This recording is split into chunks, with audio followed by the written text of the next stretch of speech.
Hello, it's Dr. Rhonda Johnson. Today is Saturday, January 14th, 2023. And today I'm talking about who should get a COVID-19 bivalent booster. And much of my discussion today comes from an article written in the New England Journal of Medicine on January 11th by Dr. Paul Offit, who's a vaccine expert.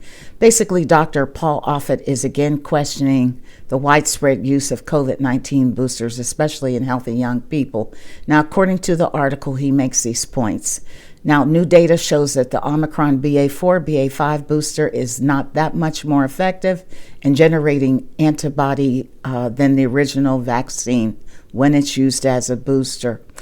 And then he cites the immune imprinting, or the original antigenic sin, which is an immunology concept. In simple terms, it basically means that your antibody response is more effective when it's exposed to the original virus or the original vaccine, and it really doesn't get much better than what it did when exposed to the original form of the virus or the vaccine, because the immune system locks in and it memorizes that particular variant, and any other variants may not be as an effective response.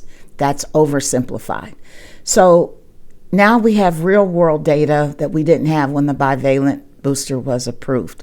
Now, I want to be clear that Dr. Paul Offit is not saying do away with vaccines or boosters. He acknowledges that, and I'll quote, the bivalent booster is still important for people at the highest risk of getting severely ill, such as the elderly and immunocompromised. But for the rest of the population, it may be time to consider whether the bivalent booster is necessary or if continuing to boost with the original vaccine would be sufficient.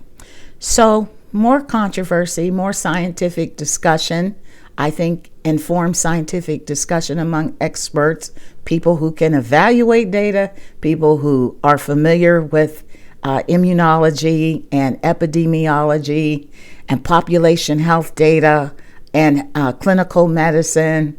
I think it's great that there is scientific discussion.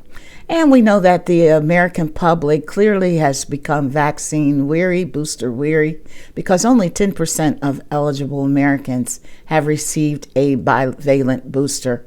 And we know the virus certainly keeps mutating faster than the vaccines. Okay, stay tuned for more discussion on this. That's my message today. Be safe out there, folks. Take care.